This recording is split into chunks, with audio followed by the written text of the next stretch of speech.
Good morning. What up, Bumble Squats? It's Friday morning, and we're back with a waffle time. Yeah. Still recovering from last week's I was misadventures. going to say, it seems a bit weird setting this up this morning. I feel like I've forgotten everything. Yeah. It's all a bit, it feels a bit new again. Yep. And it's in pounds, not yo-yos. Yeah. So, Yeah, it's a bit weird. Starting again.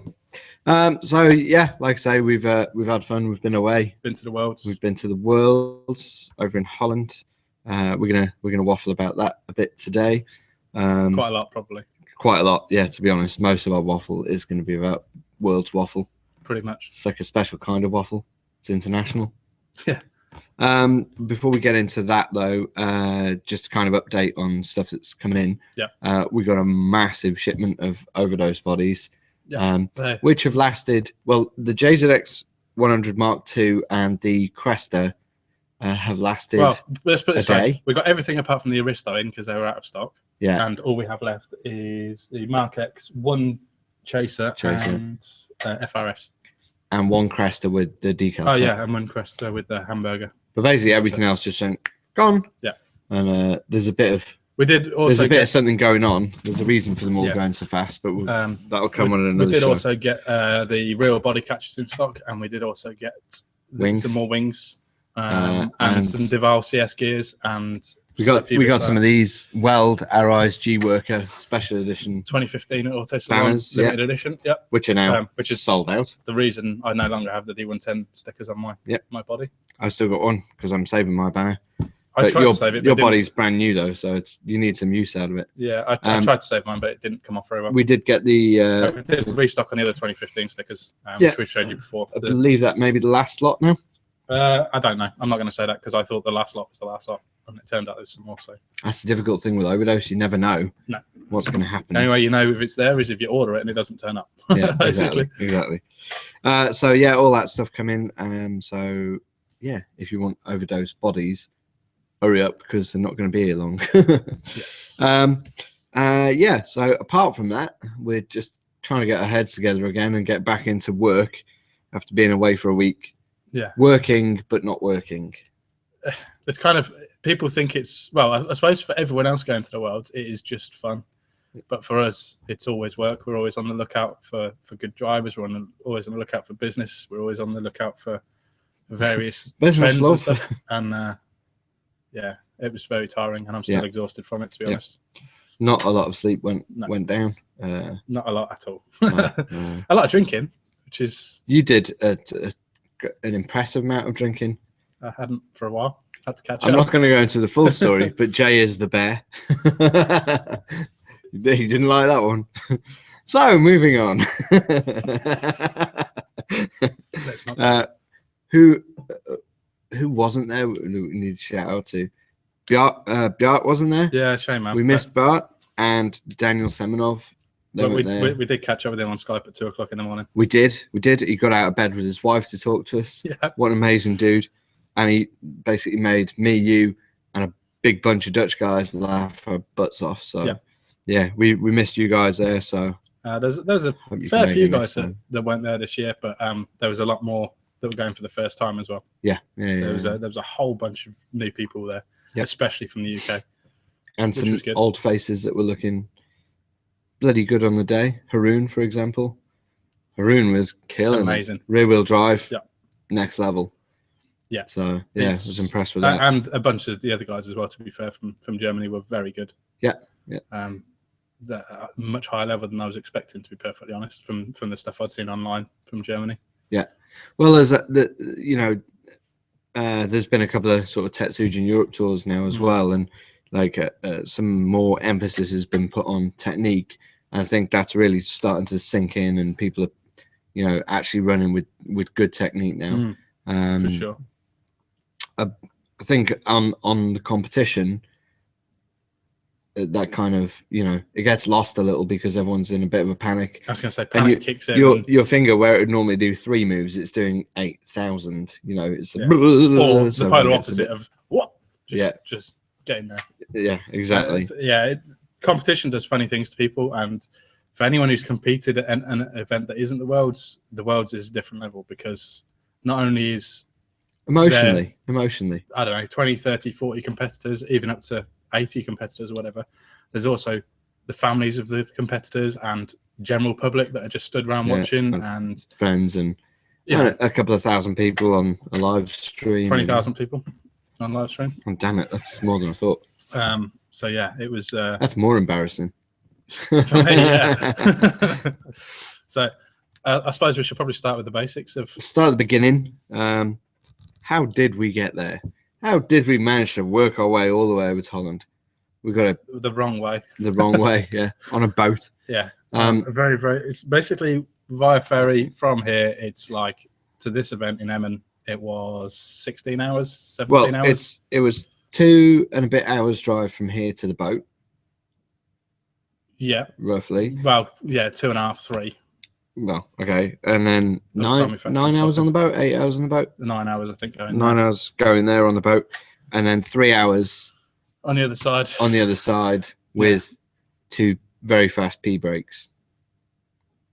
Yeah, it was kind of 3 hours on the other side, wasn't it? Yeah. Yeah, pretty much. And so, but all in all, that's a lot of traveling, and that's excluding the time where you're sat waiting for the boat to actually move. Say, we deliberately, which is a couple hours. Yeah. We deliberately got there a bit early for the boat because we didn't want to be stressing about missing it and missing a day's practice and stuff. In terms of cost, it's cheap for a trip. It's relatively cheap. I mean, we kind of did things a little bit weird because we booked a 6-person cottage at Centre Parks, expecting to have other guys from the UK staying with us, and it turned out everyone else already sorted themselves out. So we ended up just balling. So 6-person for me and Mitto, which was kind of cool because it meant we had shitloads of space, and when you were annoying me, I didn't have to be near you. So well, gee, thanks, buddy. And we had giant bathroom, and another giant bathroom with a sauna, a walk-in shower, and a huge corner whirlpool bath. Kind of bath. Yeah. And which we didn't use once. No. It was like, wow, we've got all this amazing stuff. Let's have a shower and leave. Yeah, let's get out. We've got stuff to do. So basically, with the cost of that, it was a lot more expensive than it needed to be. But if we'd have had 6 people there, it would have probably worked out £300 cost each. Yeah, which is including petrol money and stuff. For a week away, that's super good. And that we could have done 7 days as well, but we had to lose. What I do want to mention actually while we're on this, because we've been to the Euros, the Euros, now the Worlds, a few times, and for me this was the best accommodation. Like in terms of the houses were nice, the walk or the drive into the venue was reasonable. Yeah. The only thing I would say, I nearly agree, but slightly disagree in the sense of I felt that last year the house was just as good, but it was only a 4-person instead of a. It was full of bugs, man. Only because we were on the lake. If we'd have chosen a different one, it'd have been a bit different, I think. Yeah. But there's two sides to that. Firstly, the weather was a bit crap this year, so it wasn't as hot, and the mozzies weren't out and stuff anyway. Yeah. But last year there was more to do. In terms of when the drifting was done, there was the swimming pool. There was more restaurants that were open later. Yeah. There was places to go and ride bikes. There were, all kinds of stuff to do. But equally, there's nothing wrong with Emmen at all. The thing I found useful about this is that when you left the circuit, it was easy to go to the restaurant or go to the shop on your way home. Yeah. With the other one, it was a bit like, oh, we've got to get rid of our stuff. We've got to go there, and like it was a bit of a nightmare. That's true. So it was, in a practical sense, you could leave your stuff in the hall. The only difference is, I think, for anyone that had family or girlfriends or whatever come with them this year, there was nothing for them to do other than watch RC. They could eat or go to the pool, which was not an impressive pool. No, but then if it stayed in our place, they could have had a sauna all day, every day. Come out like a stick man, wouldn't you? Or stick woman. I don't know. I think it was a pretty cool place. Selfish grumble. I'd like it to be closer to the ferry because that was the most boring drive I've ever done. Yeah, the drive sucked. It was just boring. Especially going home when you're super tired and it's like, okay. Like by the time we got back, I was destroyed. But anyway, it was all good. The actual venue was, good. Yeah. Like, the hall was perfect. Excellent. Yeah.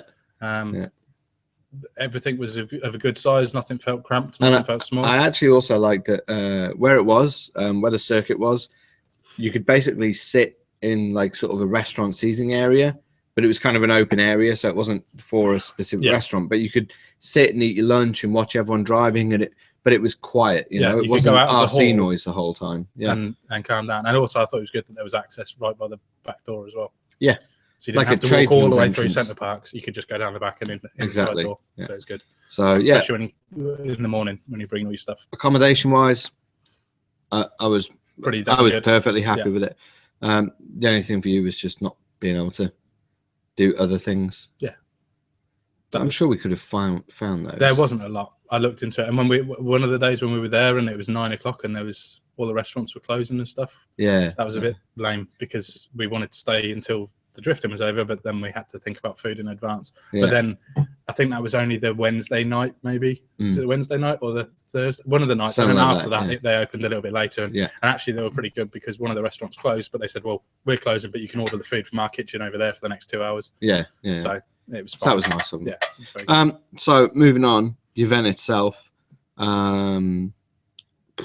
Well, let's start with the basics for Michel. Yeah, because and his family and everyone helped, because putting on an event that size is brutal. Not easy. Not easy. I've got experience of doing some big events, and it's all consuming for a long time. Yeah. Awesome Fest TM. But I think Michel said he'd been there. Well, he was there in total for 10 days. Yeah, and it showed. Yeah, it showed. The you know, like everything was very well prepared. Actually, in terms of the venue and the event and the organization, and the job Michel did was fantastic. Like Michel has definitely taken a step up this year, because it's an improvement on last year and the year before and the year before that. Michel knows what he's doing now. He's got his game face on for sure. So yeah, I was over the moon with that. You know, all the organization and the pit and everything was just bang on. Yeah, and you know that's kind of obviously we have notes down here because we're dum-dums, and you know we need to know where we're going. But the things we've chosen to mention, the first one was the pits, and actually when you went in, you know, you went through the shop now and you got in your pit. Pits were all very decent size. Yeah, I didn't. There's loads of room. Bearing in mind, everyone is going. Or everyone at the World has a lot of stuff with them, because you take stuff. So you know, you don't count on there being spares there. You don't count on there being upgrades there, things like that. So you end up taking a bunch of stuff. Big hauler with a bunch of stuff and spreading out. And the only thing that ever happened a couple of times is when I was making a bit of a mess and you weren't at your pit, I'd spread out into yours for 5 minutes. You do that when we're here, you dick. But your pit's like a metre and a half wide. You still managed to go on mine. I don't think there's any difference from last year, but I felt like the pits were bigger this year. They felt less cramped. I think the tables were probably the exact same tables. Do you know what? But they felt bigger. I think if anyone is going to be there and be critical about the pits or the pit size, it's us. We are very particular, you know, because obviously we've got our own circuit here, so we're very particular about pit size because we've got customers. And not only that, but when we were building these pits, we did a lot of research. We did a lot of research and measuring and stuff, so we know what, you know, we have in our mind what we consider acceptable and not acceptable, and they're perfectly spot on. Yeah. So the pits there, and also the space between pits, us being in those pits and being like, these are fine. Yeah. I'm not cramped at all. Was actually a really important thing, because it makes you feel more relaxed as well, which in a high pressure environment like that is a good thing. So yeah, that's something I never considered actually. This year when I went to the pits, just chilling out. Yeah, exactly. Relaxing. Whereas last year, mellow. Yeah. To chill out, I wasn't going to the pits. I was going to the bar or going to sit out the front in the sun and stuff. Yeah. Whereas this time, the pits was just the only possible thing to change about the pits is obviously with the English guys, we were all on one table on both sides. You know, what would have been nice for me is that England was all on one side, and I don't know, we had all the Germans on the other side, or all the last year French and the year before. The year before we had Norwegian guys opposite us. And last year, admittedly, opposite me there was nothing because there was no table there. But we had Japanese who were on the other side, a bit further up. Just so everyone talks to each other a little more. It's good, you know, it's a bit of interaction and chance to mingle. But I think, to be honest, I think that was the case most of the way down the pits. But UK, because there was a fair few drivers, we got put on the end with our own table. Exactly. The only thing about the pits that I would have liked to do, and I think kind of we miss every year, is there's no kind of formal everybody be together and have some food and drinks time. I think that'd be a nice thing to do. Maybe if everyone puts all their crap in the bag, puts it at the end, we all have food brought in and drinks. Either that or just I don't know, an event on Saturday night or something, or the Friday night or something like that, where I don't know, there's a DJ, or even Friday lunchtime, like part of the opening ceremony, that kind of thing. The thing is, there's a lot of time to interact at the event, but the problem you have is you don't want to interrupt somebody, because if they're in the middle of setting their car, well, they're practicing, and then you're practicing, and you end up going, oh, if you want to do well, you put in time. It'd be good if there was dedicated social time, but I don't know, it depends if people would actually attend or whether they just want to do their own thing. I would. I know. I'd be like, hi everybody. But I think it's kind of something you can't force. If Michel put it on, chances are only half the people would go anyway, because they want to go and drink or do whatever they want to do. True, but it's one of those things where it's something like that is on. The Japanese drivers for sure would stick around, and they're people you want to talk to. There's other drivers that I would have kind of liked to interact with more. Well, I did most of my interaction after qualifying and stuff was over, because I had lots of time. Pressure's off. And so I actually watched people qualify with the Norwegian guys, for example, and hung out with them for a couple of hours, and was chatting to Lasse and Eric and a bunch of the guys from the Mad team and things like that. So that was really good. But it's kind of, it just happened to work out that way because I spotted them at a time when everyone else was busy. You know what I mean? So we both had free time and it just worked. But I don't know. It's very difficult to organise that kind of thing without it being a bit boring. Yeah. It's like, time to have fun together. And it's just, you can't force it. So I think having an option would be good. Everyone plays rock, paper, scissors, yeah? And one thing I did, I judged at Gamescom in Germany last year. And at the end, we just did giveaway stuff and, just rock, paper, scissors, massive game with everyone. And that stuff like that you can do. And it's super fun. Like, it's just funny and everyone gets involved and, because everyone wants free stuff, don't they? So what's next? The shopping area, the kind of main mall of the hall. I thought it was bang on. Yeah, spot on. There was a Yokomo. Yeah, Vicky. Yokomo and T&E had a little stand with a few bits and bobs on. Michel had his Street Jam stand. There was also pancakes and waffles. Pancakes and stroopwafels. Yeah. Stroopwafels, Junge. And they're super good. And I forget her name, but the lady knitting cool little charms and stuff. Oh, yeah. They were kind of funky. I actually meant to buy a couple of them, but I forgot about it, to be honest. Ditto. And then there was another stand. Then there was the diorama that was made by, I forget his name, Dutch guy. Oh, the garage. Yeah. That was a big he made word it, but it was amazing. Put a lot of effort into that. Was cool. So everyone put their car on it, took photos all weekend long. So everyone must have seen the photos online of cars in a cool garage. That was just there all the time for you to. And we spotted that matting, that gravel matting. That was good. We'll have to find some of that. If anyone knows where you get that stuff that was there, we want some for the track. Yeah. What else was there? Oh, there was a little coffee bar thing. Yep. So you could get a beer. I like the way you describe it as a coffee bar. I describe it as a beer bar. Well, so it was all in one entity. They were okay beers. They were little burgers, hot dogs, chips, crisps. Chips were okay. Drinks, all that kind of stuff. But also there was a cool, like a burger place out in the main area that you could just get takeaway and bring the fries down and stuff. And the fries in Holland are always good. Kip satay croquette. You know what that is? Yep. Chicken, satay, croquette. You know what a croquette is? Yeah. So I had one of those. That was good because you don't get them everywhere.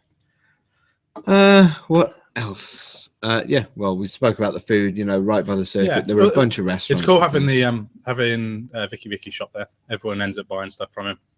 Everyone bought body shells, bought some Overdose parts. Whoops. And yeah, we got damperitis, didn't we? I got Midasitis too. The gold touch. I think that just needs to be called the Midas. Come on, get it out. You might as well. I bought more stuff for this. Jay bought more Overdose for his Overdose. Chassis conversion, so my eject is no longer ejected. Is now I think if you do that, it's just Overdose. Focus. Why? Because the reflection from all the gold. Well, actually, it balances out. I've got matte carbon. There's no reflection from the carbon, at least. So anyway, this is. I bought rear knuckles in black because I couldn't find them in gold. In gold, still. You will one day. Still haven't found. But this thing is now next level ridiculous. I think this is By the time that's done, that's more expensive than my Deval. It's more expensive than your Deval now, I'll tell you that much. I can tell you that already. Now I need the Porsche chassis. There isn't one. Apart from that, buy that or buy that. I need to build another Deval anyway from individual parts. You're an idiot. So, what do we think of the tracks? Well, okay, so I thought the practice tracks were fine. You know, the tires to me felt better this year, and the carpet felt better this year. It felt more consistent. Yeah. Each surface was different, but consistently so, if that makes sense. Yeah, last year it felt like there was grippy bits and yeah, whereas this year crabby, that one was slippy, that one was grippy, what I will say that is one was, you know. basically at the Worlds, for those that don't know, there's the main competition track that you get, I think it was 7 practice sessions on for 10-15 minutes at a time throughout the week. Then there's 2 practice sessions, practice tracks that are open all the time. Anyone can go on at any time.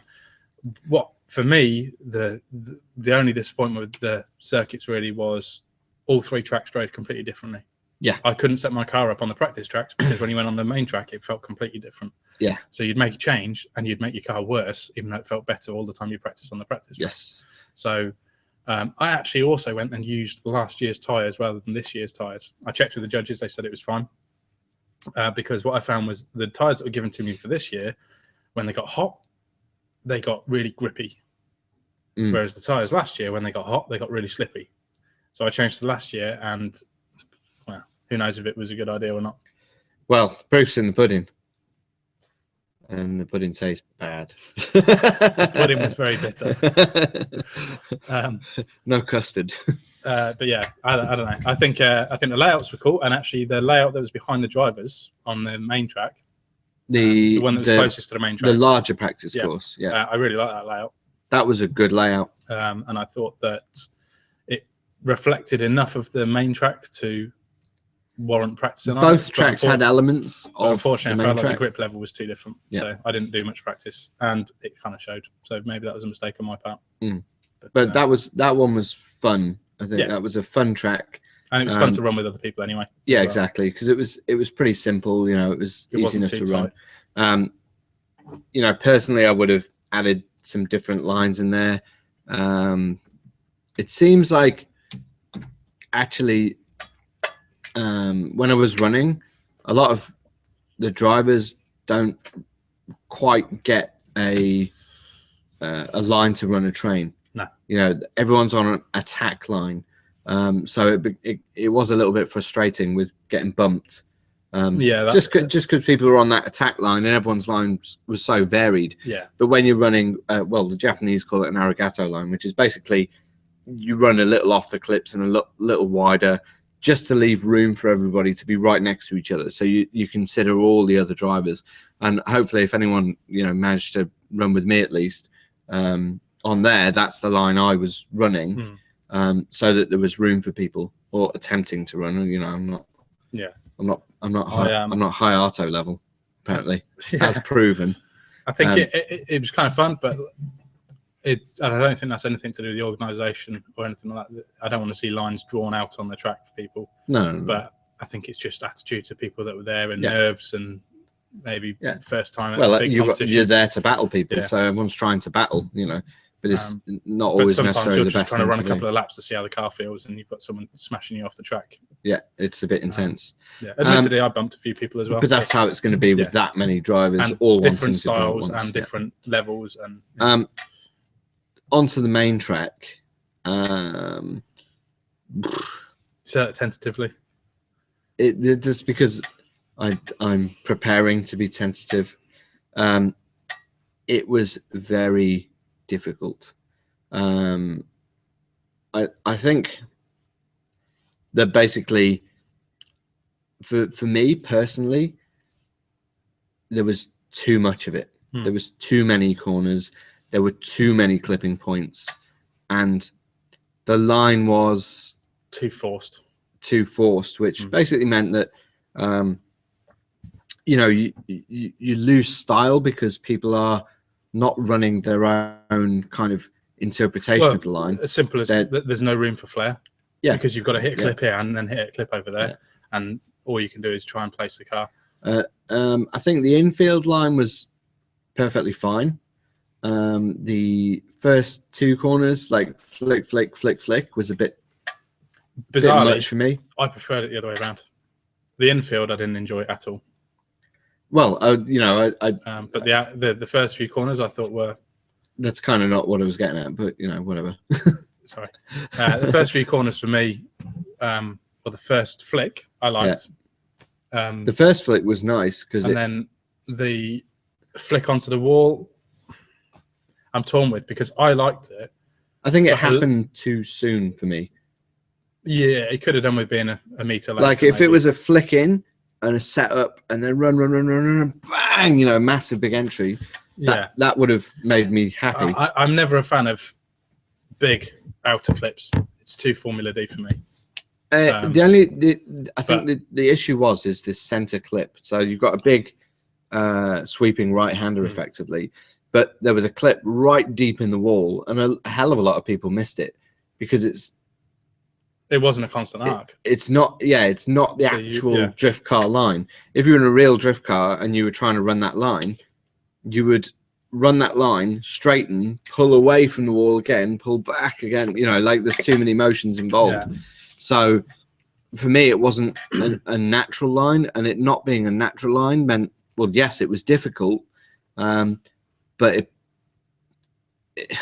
pulled away a lot of the sort of natural ability to twin. I think as a solo run, to show that you can hit the points and you've got the control to be wherever you are, it's okay. But as soon as you get into those twin battles, and I mentioned this to Taj in the briefing, when you're following, you need to be a bit behind and back from somebody. So if this is the lead car, you need to be there, kind of thing. But the problem is if the lead car's on a wall and the wall's here, you can't be inside a wall.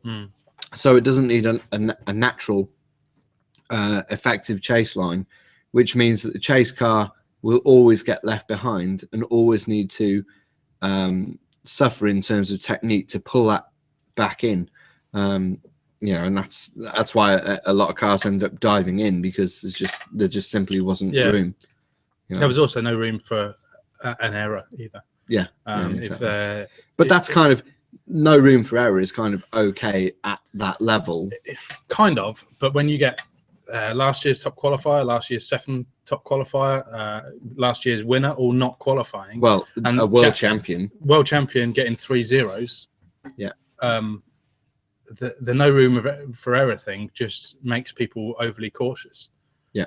Which reduces their score, and that helps. I understand with judging. Well, the thing is, the guys who got knocked out that usually on top are having to drive in such a reserved way. Yeah. And the telling thing, and for then me if they don't, they hit the wall. I watched Gatchpin, I watched Adori, I watched Hayato qualify, but the best driving I saw from them all weekend was just messing around after the event had finished. Yeah, when they can run, because they're not forcing themselves to run a line that took away all of their style. But I don't know. Let's move on, because it just sounds like we're being super negative, and that's kind of not what we've been super positive about everything else. So this is balanced. This is balanced. Well, kind of continuing from that, our next point is actually the line and the judging.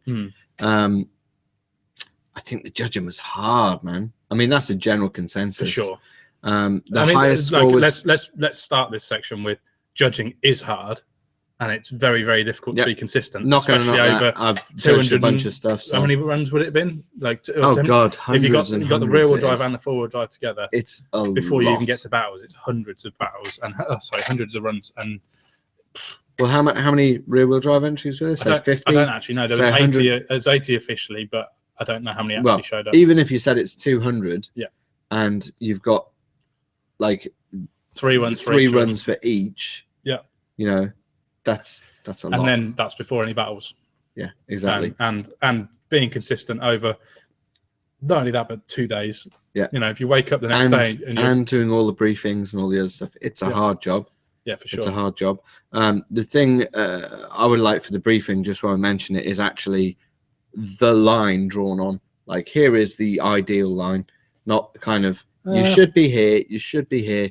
Like, you know, for me, I want to see that is the ideal line. I don't know, in the briefing she did, Taj was moving the car where it needed to be, so you saw the line, but it wasn't permanently there to reference. Exactly. Yeah. And for me, it's like, well, I'm going to make my own interpretation of what he's said. So, you know, like for me, I need to know like a bit more kind of deadly accurately. This is the line. So, but that's a personal thing. You know, that's something I'd like. The only thing that I have negative to say about the judging, I think, is as somebody who judges competitions and sort of knows about, you know, high level driving. Yeah. I felt like I missed something in a briefing. I felt like there was stuff that the judges were looking for that I couldn't understand, because I saw Hayato drive, and I can't remember his points, but it was 81 or 82 or something. 83. And Lasse Sorensen did an amazing run, which to me was equal to or very, very close to Hayato's run. Yeah. But Lasse scored, I don't know, I think he was 76 or something like that. And basically, I don't understand what he could have done to gain the extra 20 odd points.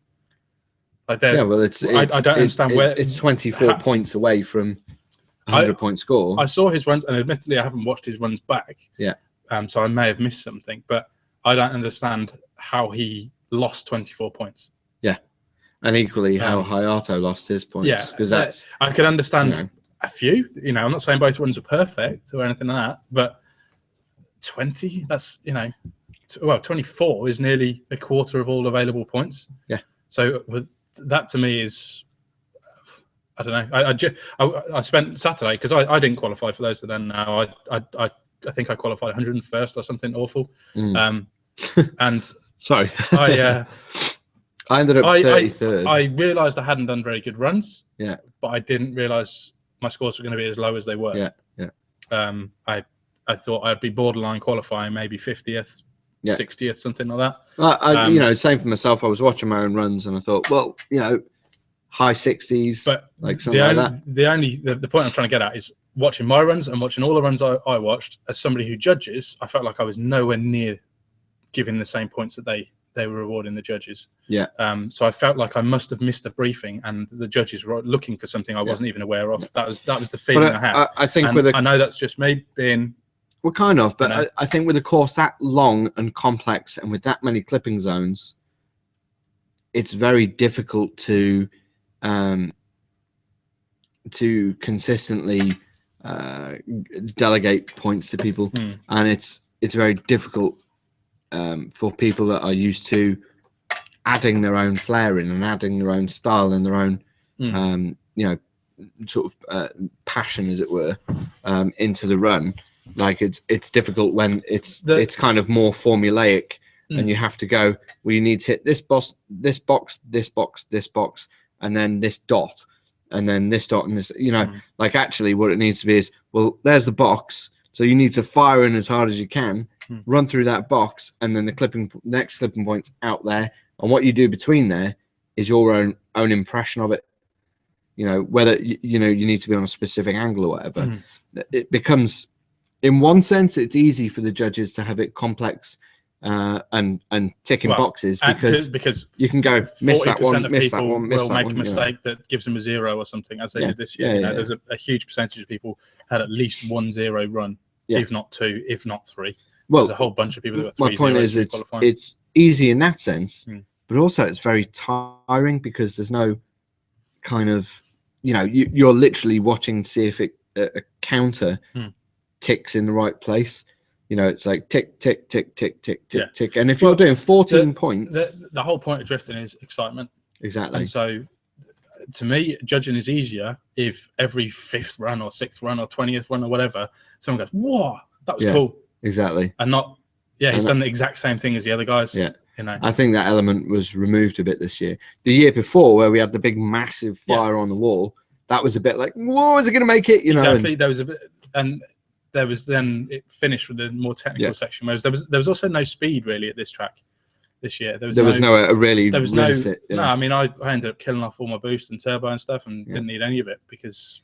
But you know, just to be fair for everyone, this is our opinion only. Yeah, and it doesn't mean it's right. It just means it's ours. We're probably going to seem a bit bitter because I didn't qualify, and a bunch of the UK guys didn't qualify, and things like that, and that's fine. You know, it doesn't. Maybe this year just didn't suit our style, or our attitudes weren't right, or whatever it was. But the thing for me is just understanding where I went wrong, where my mistakes were, so that I can go. You feel a bit lost with it. Yeah, like I don't know. I watched my runs back, and to me, they look better than some runs for people that qualified. Yeah, where I saw big corrections and big mistakes. But you know, but again, I think that you know, personally, I think the judges gave themselves a very big task, and maybe underestimated that a little bit. But we don't want to sit here being all negative. You know, the whole point. A constructive thing, I think. You know, that's we're trying to be constructive. That's a constructive thing. I think would be potentially worse or maybe better. You know, I'm not the one to make the decision. Would be if instead of having a morning of practice for half the groups and then an afternoon of qualifying for half the groups, I'd rather see everyone qualify on the same day, so the judges are more consistent. I think consistent sounds like an insult, and I don't mean it as that way, but I mean, so there's less chance of there being a difference between the judges on one day to the other day, because, and I'm not suggesting it at all, but hypothetically, if a judge has a bad night's sleep or has too many beers or something and wakes up in a grumpier mood, is his score going to be the same as the day before? Exactly. It's very difficult for a human to you know, take any of the factors out of it. I've judged the Euros. I know know the job they're doing. It is not easy, and it is massively tiring, and for you to be consistent is very difficult. The concentration level you have to have is ridiculous, and some runs, because you're doing it so much, any job you do, if you do a repetitive thing, some runs you'll blank out. You know, genuinely, there'll be some runs where a judge is sat there going, oh crap, you know what, I didn't see that at all. Like I just blanked out. Because that happens. We're all humans, you know. There's not enough downtime. Yeah. And again, with the line as it was, there's not enough difference between the runs in theory. Yeah. You know, if everyone was running perfect runs, they're all the same run. Exactly. There's no. But I feel like we're being a bit grumpy and negative. So we'll move on to the next subject. Yeah. We don't mean to be. Which is by far the best I've seen. Yeah. Michel's live stream. Absolutely fantastic. Beautiful. 100 times better than I thought they could possibly have ever done. Yeah, it was like a proper TV broadcast. When I heard there was a live stream, I literally thought they were going to have a web camera. Just somebody turns it on, you can tune in. Yeah, and this is going to be a bit cringe. And even when I saw that it wasn't that, and it was far more professional, I thought it was somebody in a studio with a couple of GoPros on the thing and one guy with a panning camera. No, and I just thought they were flicking between them. But actually then to watch the runs back, which fortunately while I was there, actually, I think Adam Pettigrew uploaded one of my or my qualifying runs. Yeah. So I actually got to, nobody realised at the event that Michel was doing commentary through every run. The whole Nobody time. knew. Yeah. Nobody had an idea. Yeah. Until I think the last day when they had very quiet sound on the TVs that were showing the stream. Yeah. But having people able to text and have it come up on the screen was awesome. Yeah. And it was interactive. The it was a great the images picture. were amazing as well. Yeah. The shots were greght. Man, that's next level. Yeah. Like that. Totally raised the bar. Like that next year is like if for any reason we didn't make it, I'd be watching that. Well, and I'd be stoked on watching I'm thinking next year I'm going to set a laptop up recording the whole lot. Yeah. So we've got it available. But I think Michel has mentioned doing a DVD. I think they're trying to make the whole thing available online as well. That would be amazing. But especially if it was split by runs. Yeah, and as a sideline to that, I know RC Kingstar, Andy is he's putting together a little video of the event as well. So although he didn't turn up until the Saturday, unfortunately. True. So it's all the competition element, but you know he's working on something too. So keep your eyes out for that. But yeah, live stream just perfect. Amazing. Yeah. Super good job, how much Michel. it cost them, but they need that again next year because they can't go backwards. I'd imagine it was a lot. Well, there's several full-time staff on there, I think. Yeah. So there's a little studio set up behind the curtain, wasn't there? There was. As well as a permanent cameraman. And I saw a couple of different there was a little hut outside or something. Yeah. I mean, that was an intense operation, but very good. Very much worthwhile. That was just brilliant. Couldn't be Genius happier. move. Yeah. Okay, so competitors. We had, they had, the event had a bunch of people from everywhere. Yeah. We had, I think I saw something the other day. I can't remember how many countries it was, but it was a ridiculous number of countries. Yeah. And a good number for most countries as well. Yeah.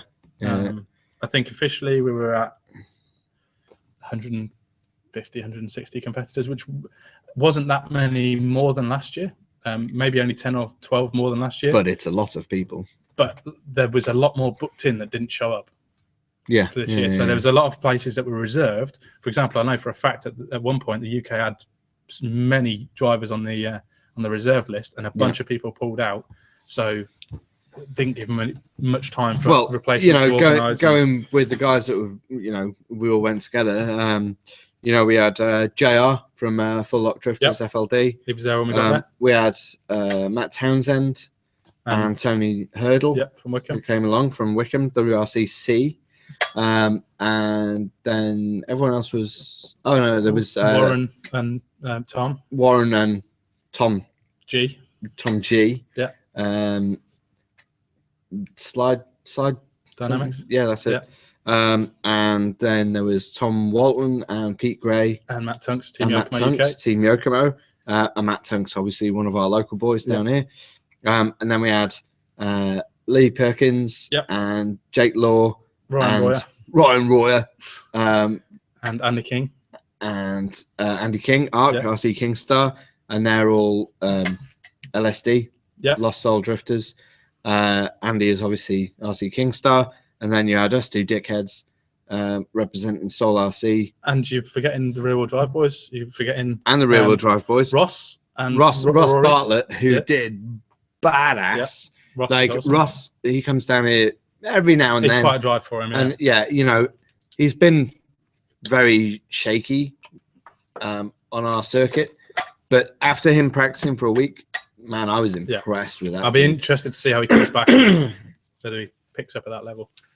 But yeah, Rory as well did pretty well. And Rory Edwards from Rad Shape. Yeah. And he did pretty good. Ross made me laugh. I feel like we're missing someone. A lot. I'm trying to picture the pits, and I feel like we've missed somebody. That's everybody. I feel like we've missed somebody. If we missed you, we're really sorry. We're still tired. But we did pretty well. So it wasn't. I'm just thinking this. I think it was a pretty good turnout from the UK. Really, I think that was a lot of us. How many was that? I didn't count. No, I should have counted. Doesn't like matter. 11. I think there was 13, something like that, maybe. Yeah, that's a lot. Which isn't bad at all. For me the best country, as it were, was Germany. They were that's a dramatic thing for an Englishman to say. They were all super united, all running team bodies. Yeah. All really, really high level drivers. There was no one there that you thought, he's just come because he got a spot. Like they all deserved a spot for sure. And the Norwegian guys as well were very good, and I thought it was quite cool actually. Traditionally, for the years I've been going to the Euros, Norway normally most guys run a team body, and they're all very patriotic and Norwegian with flags everywhere and stuff. This year it was kind of cool because there was the Mad Drift guys that were running their team bodies, which were pretty cool team bodies actually. Yeah, and Lassa was obviously rocking Yokomo. Yeah, and there was a bunch of other guys as well that were just sort of doing their own thing. Yeah. So it's kind of cool. But I think Germany was just ridiculous. Yeah. Super high level of chassis, of bodies, of driving, of team spirit. Marcus Ammons, best chassis winning. Best chassis. I got third best chassis, which isn't bad. I got first last year, third this year. No trophy though. So. No trophy. Where's my trophy? But not even a medal. Not only that, the TA05 conversion thing. Yeah, that was crazy. For rear-wheel drive. That was crazy. That was Manuel, wasn't it? Yeah. It was also very good. I'm gonna say that I helped him win by giving him a fresh screw that was perfect instead of this knackered one. So yeah, I helped. Dickhead. You can thank me later. It's fine. I don't know. I just thought they were really good, and I enjoyed watching them as well. Every time one of the Dory Brothers shows was on, I was like, "Oh, gotta watch this." Yeah, because they were the only weird thing is I couldn't identify most of the bodies. Didn't know who was driving most of them. Do you know who I thought was really on form and whose driving I really like? Pablo from Italy. Yeah. The green and white and pink chaser. Yeah. Very Which cool. reminds he got me, third. Which reminds me of another Italian that was missing from the event. Filippo. Where was Filippo? Don't know, but he won't be watching this. Dude, he's too busy having a girlfriend now. Yeah. I think he's lost it. He's actually become Italian and got fully involved in the romance. Yeah. I don't know. I think there was some awesome driving this year. Really, really was impressed. Yeah, for sure. Yeah. The standard between the Japanese and Europe is definitely. Yeah. Of course, Davey from Holland did very well. Yep. Put on a good show.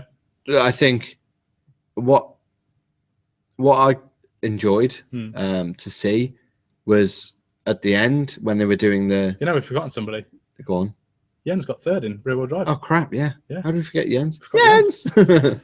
Jens got third in rear-wheel drive, which was super badass. He was very good with his amazing S14 body. Did he make best 16?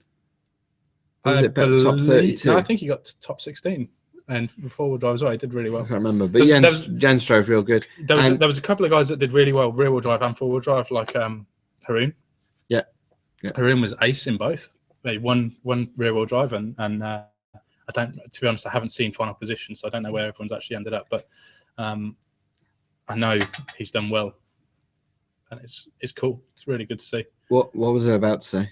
Oh yeah, at the end of the entire event, when it was like, okay, we've decided who the winner is, right? Do a demonstration lap, and actually seeing, because I remember ASO, the manager from Yokomo, the boss from Yokomo, he said to Hayato, okay, go full attack now, like absolutely flat out full attack, and the difference in that was unreal, and it was just like, oh man, these dudes are just playing with us the whole time. They're being nice to us. They're so much better, and they're just dicking about.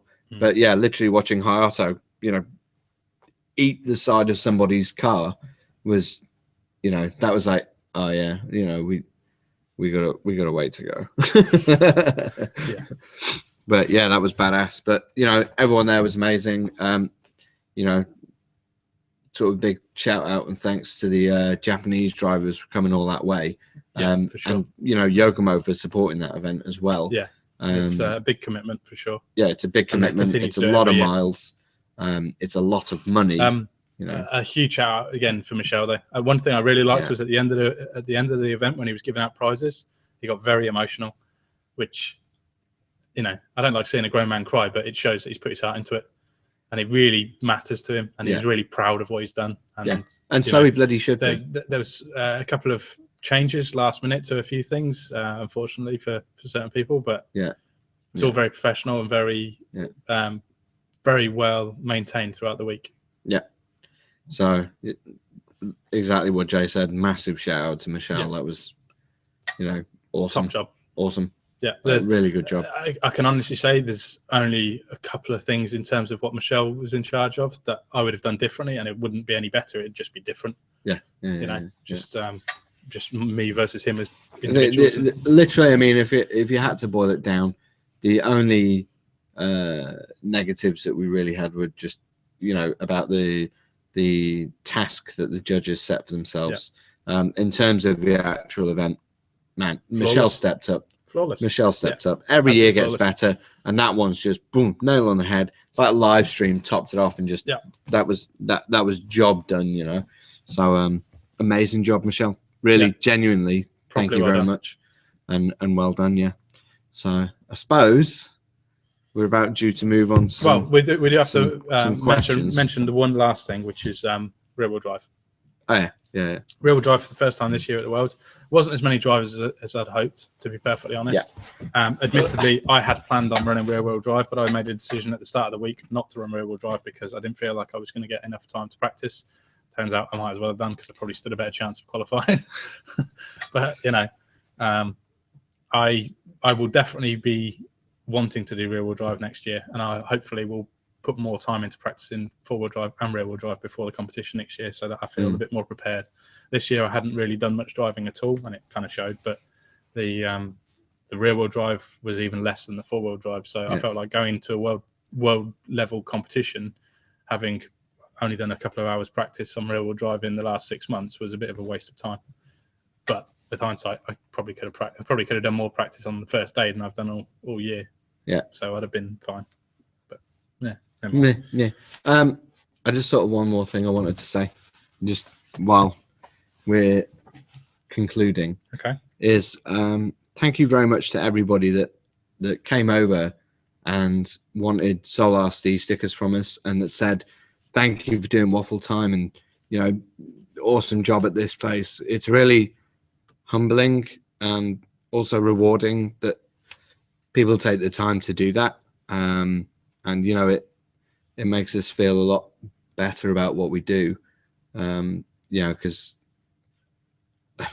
it's a job, and sometimes it can seem a bit daunting and a bit thankless. Yeah. But when things like that happen and you guys are actually supportive of us, it makes a really huge difference. One of the highlights of my week was much. having I've forgotten his name and I'm really sorry, but one of the Italian guys came over who I'd never met before, and he really liked my body shell, so much so that he asked me for how I paint the color, like how to get that color, and also if he could use the purple that I use and my choice of sticker color for his team colors, because he loved it. I was like, that's really nice. Yeah. And of course, I said, just basically people being involved in what we're doing, and less of the sort of politics that happens quite a lot in RC. Well, last year, I definitely felt a bit like people thought. I don't know whether I'd say you, but certainly me. I've got a big mouth, and people think I'm a dick. You are a dick. I am a dick, but I think it's all kind of. It seems to have turned around, and people were super supportive, and that's just thanks. That's really awesome. Anyway, that's a bit too emo. I'm going to do a Michel, so let's move on to the questions. Okay, we've actually got quite a few good questions this week. Hot damn! Cool. So, first question, Luke Pettigrew. All right, Luke. Is there anything from the worlds you'd plan to apply to Soul RC, or the Soul RC competition and track? Yes, a guardrail that Michel gave us as a present. Yeah, he gave us a DS racing guardrail. We will apply that to the carpet somewhere. Yeah, we'll find a place for that. I hope you have that, because I don't. I do have that, yes. Don't worry. Just suddenly realised I haven't seen that since he gave it to us. So, the other thing we may apply that would be relevant to Luke is we are considering the possibilities with the tyres for rear-wheel drive. Not the rear tyres, the front tyres. We need to do a bit of testing first, but Luke can probably help us with that anyway. So, yeah. So the regulars that are down on Saturday, we may talk to you about tyre choice options for the front. It's not going to be completely open because there's still ways to damage the carpet without them being driven. But it's an option that we're considering, just because seeing cars with more front end bite was interesting. Yeah, I wouldn't say it's naturally better. We'll come back to that. We'll come back to that. That'll be something for later. And has Mitto finally got a rear wheel drive chassis now the world is out of the way? I've technically always got a rear wheel drive chassis. It's just got drive shafts in it. I was going to say sometimes it's got front drive exactly. too. Yeah. At some point. Another question from our buddy in Norway, Kjetil. I think is how you say his name. Yeah. Why didn't you win? Because I was shit. is the reason. I know why I didn't win. Because I came up against bloody Hayato in my top 32 battle. So that made it quite hard. Oh, and Michel, we were supposed to ring him before this started so you can watch, but I'll send you a link to the replay. Oh, is that Michel on there? Yeah. Oh, so you watched? No, this was last night. He posted, see if he's woken up. Oops. But sorry, we'll send you a Michel. link. Although I have seen a comment saying that the stream died, but it's back, so I don't know whether it's going to be okay. Oh, and Michel, thank you once again for every year getting me with your sneaky stickers. I got my Captain Caveman. I moved it from where you put it, but I have kept it. So, thanks, dude. Okay. Steve Carter from FRB has asked, now that you've been all 3 years, well, it's actually technically been 4 years, what's the best venue you've been to? This one. I would say this one, mixed with a few elements of the last one. The restaurants and stuff were better last year. Fair deal. Martin Hansen from Norway has asked, how do you guys set up a XXXD HT on polished concrete. It's a bit of a that's a whole episode. yeah. Simply damper settings. For polished concrete, it's a little bit like P-tail, so you want your rear dampers more upright. You want your damper speed slow and your springs soft. That's generally it. Also, your FDR, your final drive, is very important. Yeah. You need to have initial grip and not initial wheel spin. Mm-hmm. So for reference from that, look back through the videos. Basically, everything. Search for a 10-step all your guide. settings need to be slow, controllable, and subtle. Essentially. Yes. Balka, Junge. TWS. Shout out to the guys from Wreck It Sideways for doing the Wreck 'em All series while we were there. They've filmed a lot. And for coming and getting drunk with us. Yeah. Well, getting drunk with you. I just watched and I left. didn't get drunk. I just drank lots of beer and then couldn't see. He has asked, any tips on getting the gearing, pinion and gear A on an FXDS right? I was struggling with it at the Worlds. Couldn't see if the gear mesh was correct. Do it on feel, not on sight. Yeah. You want them to be clearly meshed and obviously not able to slip. But there needs to be a bit of movement between the gears. Half milliplay I normally go for in terms of feel. It's kind of hard it's to just like a give very, a measurement, but essentially it needs to just rock a little bit. If you lock the pinion on the motor, the other gears should move a small amount. You don't want it too tight, but too much is also bad. Also sound. I mean, I'm a bit of a freak because I've got sort of super sensitive hearing, so I can hear when things aren't right. But you can. I think most people can tell when it's meshed badly. You're a man bear with bat ears. I'm okay. You're all of the jungle. Oh, younger. Arno's asked, what's the quickest way to burn a dib? Arno was top qualifier last year and didn't qualify this year. Hence that question. I'm going to say with a bunch of petrol and some matches, or just give it away. Somebody likes dibs, so don't burn it. Just get a triple X. Or just maybe like sit back, think a while, and rebuild it. Yeah. And start again. Start again. I'm about to do that with this. I'm about to do that with mine as well. Completely start again. I've tweaked it. I didn't tweak too much at the. It's attached. I didn't tweak too much at the Worlds. All I really played with was damper angles, damper settings, that kind of thing. Although I did replace my dampers with Overdose ones, but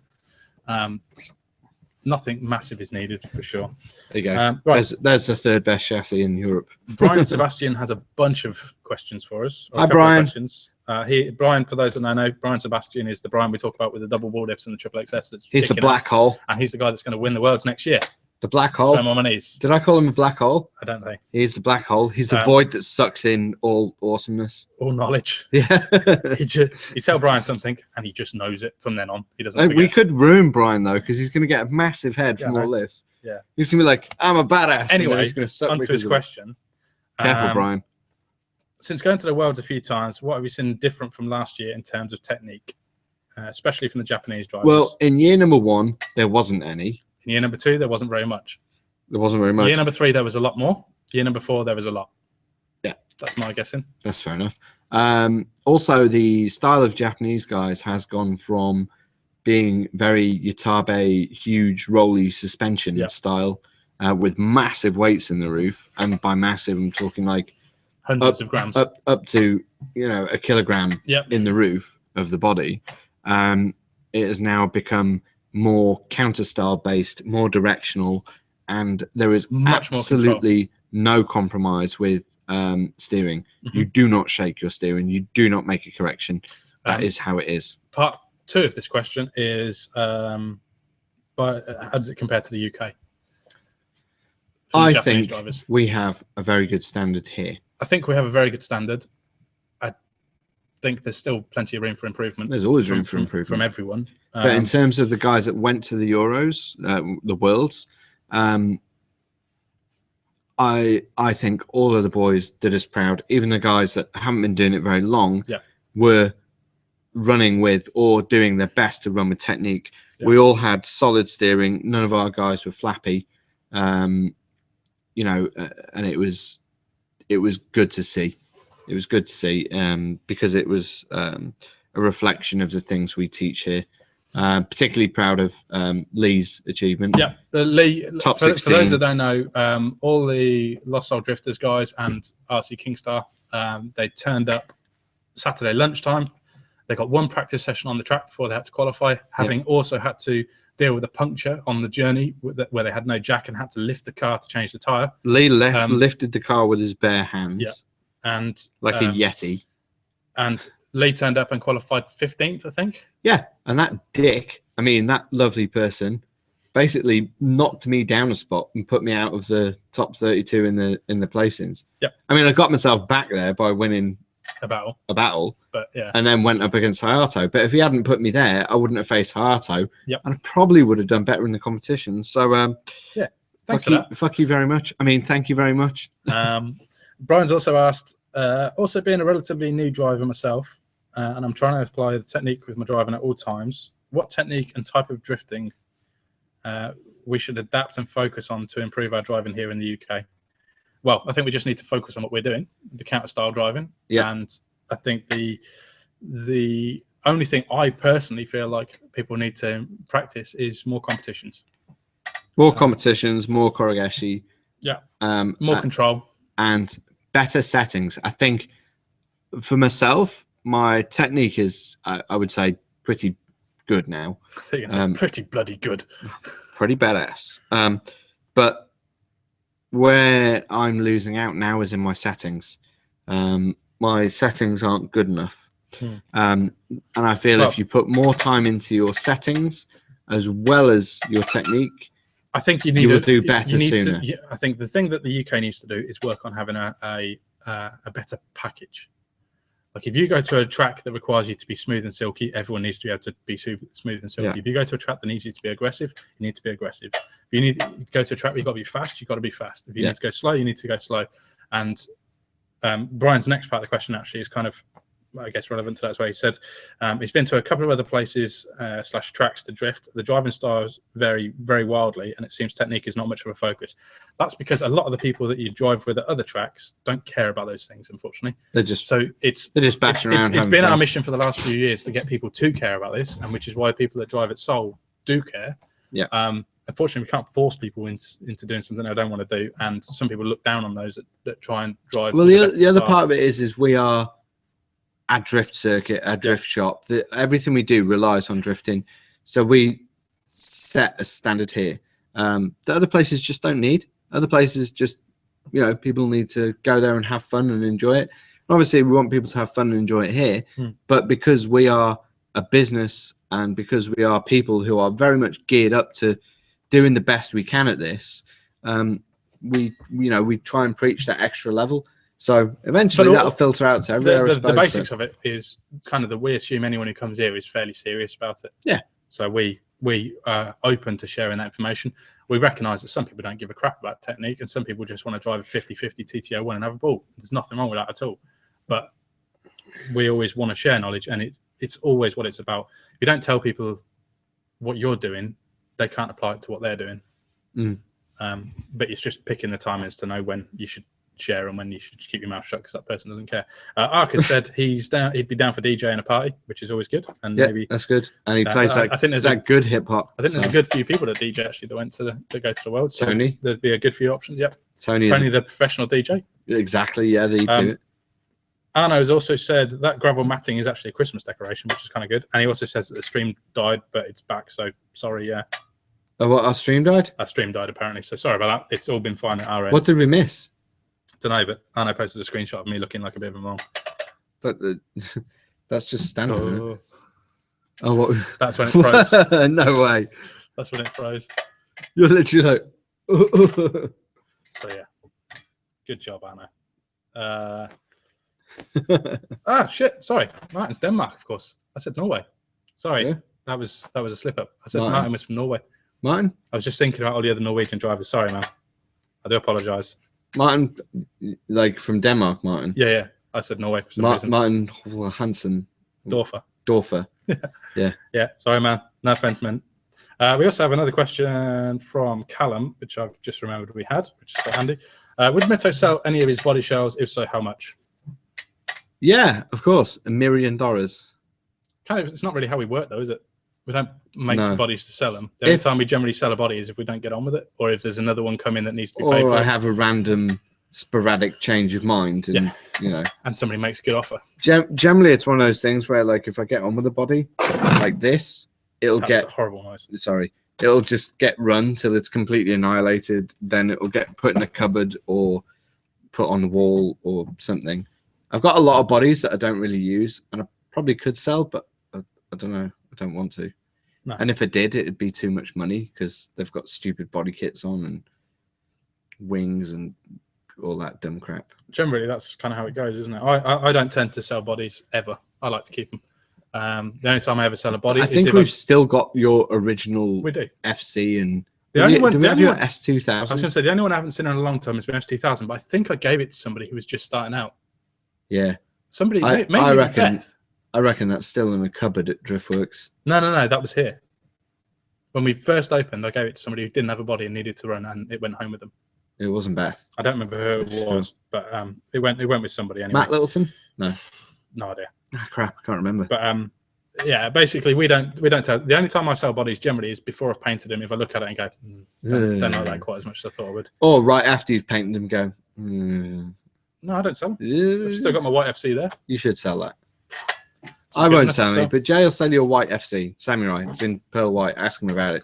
Send him everybody. Send him a message. Yeah, don't do that. Not unless you're actually going to buy it, and then just send me money. Yeah. And whoever sends me the most money, I'll keep that and refund everyone else. Is that all the questions? That's kind of all our questions. Wasn't there some disjointed thing you had to look at, or was that the last one about selling bodies? That was the last one about selling bodies. Okay. The only other thing to mention is we're back to normal hours now. Oh yeah, we are back to normal hours. We've got the competition coming up soon. Yeah, which you should book in for because I think the people that have been to the Worlds are going to fill it. Hopefully. And again, the very last thing, a bit of a sad thing to end on, but we did lose one of our customers, Chris, while we were away. Yeah, one of our local guys here, unfortunately died in an accident. Which was very sad, and so particularly sad to hear about it because he's a super nice guy. He was only in on the Friday wishing us luck for the Euros. So, very sad thing to happen, and we send out all our best wishes to his family and friends. Anyone that knew Chris, he used to come down here. He was always smiling, always super friendly, always kind of excited. So he'll be missed, and it's a very sad thing to happen. Definitely.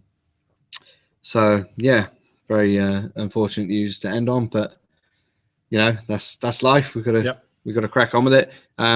And again, finally, just the very last thing is just thank you very much, Michel. Yeah, great job, and all the guys, all the judges, everyone that put the effort in. Helps. Yeah, and I have to say one little point I will make is I was very pleased to see all of the UK drivers busting their ass when the competition finished, helping pack up the pits. Yeah, we cleared our section of the pits super fast, and to be perfectly honest, we would have stuck around longer, but we had a meeting that we had to get to. Yeah. But we did as much as we could, and unfortunately. Fortunately, everyone packed up and worked super hard. We've helped Michel every year since we've been there pack up. I mean, normally we're there till the end, aren't we? It's not many. I mean, the first year we missed our ferry, so we stayed all night until it was done. Yeah. And then went back in the morning and helped load the vans and stuff like that. Yeah. And it was just us. Yeah. And a couple of Japanese guys, Mizunaga, who was with us and things like that. This year, everybody from all the countries bust their ass, which was good because I know what it's like when you finish an event and everyone's gone home and you've got to tidy up almost on your own. Yeah. And it's just. But actually, when everyone works together like that, it's done super fast. Like that was so quick. Yeah. I mean, I reckon it's 15 minutes to clear away the pits. Yeah. But doing that on your own, that's a few hours. Yeah, or half a day, if not longer. Yeah. So good job, everyone. Good job. Well done. Yeah. And we're definitely looking forward to going back to the Worlds next year for sure. What's next? We'll let you know. We've got some ideas. But anyway, that is waffle time for today. Yes. Because we are waffling strong. Yeah. We're over time. We're out of time. Yeah. We'll be back next Friday. We're back to the future. Hopefully some cool stuff. Yeah. And and some more waffle. Like I say, get yourself booked in for our competition, Solar RC Challenge. It is the last weekend in June. Unfortunately, it's the same weekend as an event in Spain. Otherwise, I was hoping to head over and do that one myself. But get yourself booked in. It should be good. Yeah. We've got some good prizes this month. So anyway, like and favorite this shit. Become a helicopter today. I'm going to change that every week from now on. Next week will be a biscuit. I can't do a biscuit because I've just said it. Well, you got to remember. But like and favorite this shit. Watch us, share our stuff. Come and visit us. Yeah. And Humakavula. I'm done. Bye for now. Peace.